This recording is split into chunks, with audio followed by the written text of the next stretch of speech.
Hi, ladies. My name is Johna Lawrence, and I am a homeschool mom of four. Three are graduates, one still in school.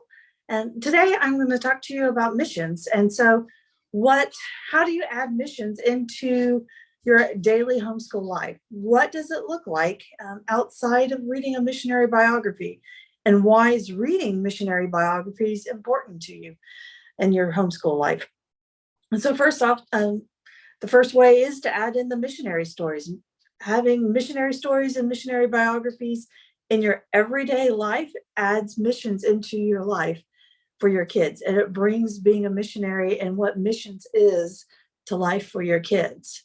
So that's the first way, just on a daily basis, have a missionary story. And another way to add to that is if you are part of a church and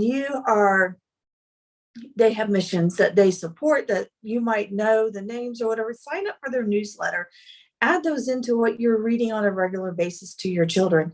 Their newsletters, those that are appropriate for the kids to listen to, 99% of it will be appropriate. That's a way to bring a tangible missionary to life for your kids on a regular basis. A lot of times these days, those missionaries are on Facebook, and you can give them the updates of what's going on in their lives every day with your kids. The second way is to read the biographies that Sonlight has put into their curriculum. It is interwoven throughout all the curriculums, several biographies for your children to read over the time, but that helps build character for your children.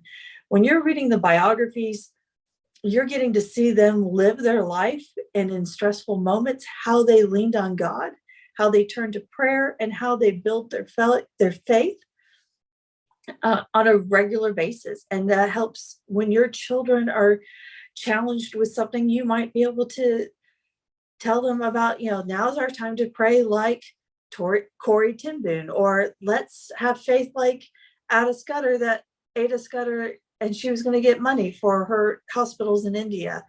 That is a way to tangibly put missions into your everyday life and give an example for your children to live their lives in faith. The third reason why, so we have our missionary stories every day, ways that you're bringing in everything in for your children.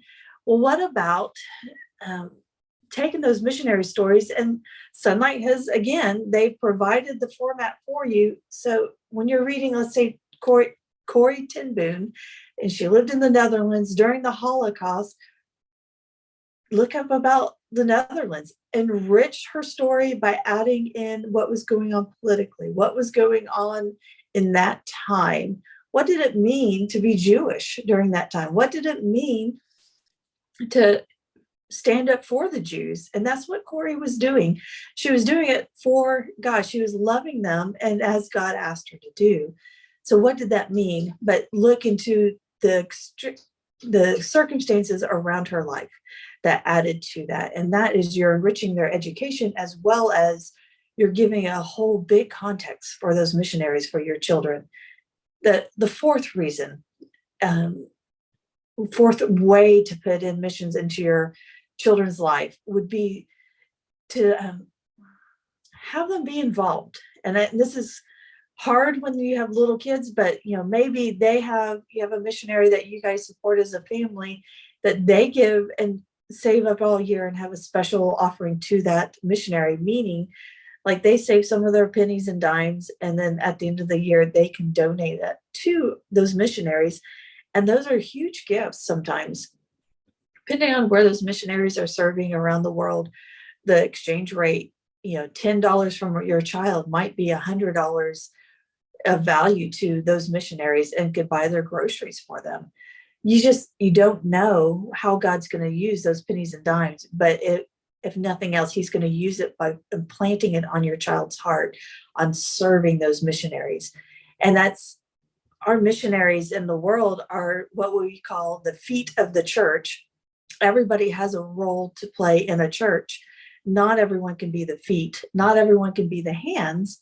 Not everyone can be the heart.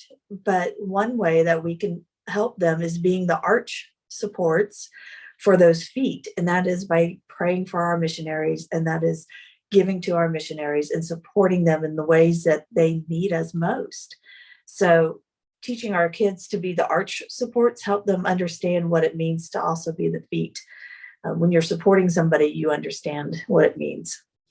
So then the one of the last ways I would encourage you guys to give is to think of cards, and to all the tangible things. So 4 and 5 go together. Make gift baskets and send to your missionaries, because they're lonely. A lot of times they're just missing their family just as much as if you're on travel and you're gone for a long time and you don't get to see your family. Just getting those snail mails and packages are great ways to serve missionaries.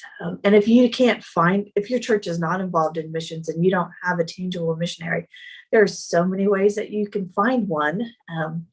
Maybe as you read your missionary biography. So if you were reading about Ida Scudder and she's in India, maybe you could go look at Operation World or Voice of the Martyrs or Pioneers or International Mission Board, the Baptist International Mission Board. There's so many different, so your denomination probably has a facility, a group that they work with that could link them with a missionary that is in the area that you're looking at. And it doesn't have to be a long-term commitment. It just might be, you want to know about these missionaries and what they're doing at this season of life.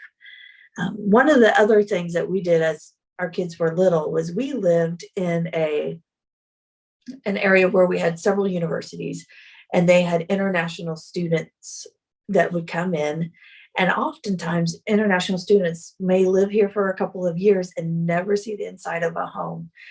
So we would friend international students. They would stay on campus or wherever their apartment was, but we made it a purpose to include them in some family events, Thanksgiving dinner, Christmas dinner, Sunday afternoon lunch after church. Ask them to go to church with us. If they didn't want to go to church, say, hey, we're already out and going out to eat. Would you like to just eat lunch with us and be part of the family? And so did not put pressure on the students, but we had several that became very much like family.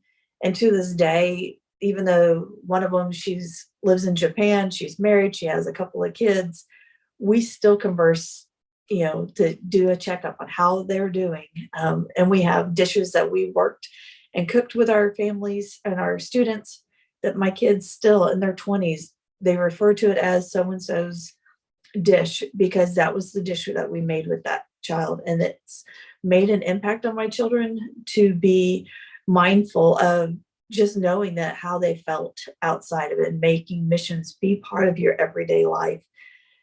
Lastly, ladies, your biggest mission field is your kids.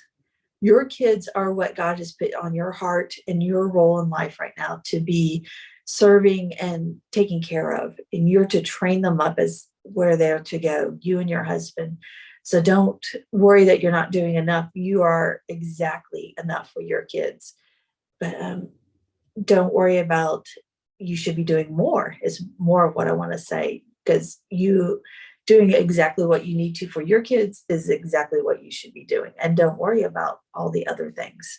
So you guys have a great day. I hope that you have, this has given you some ideas on how to add missions into your everyday life.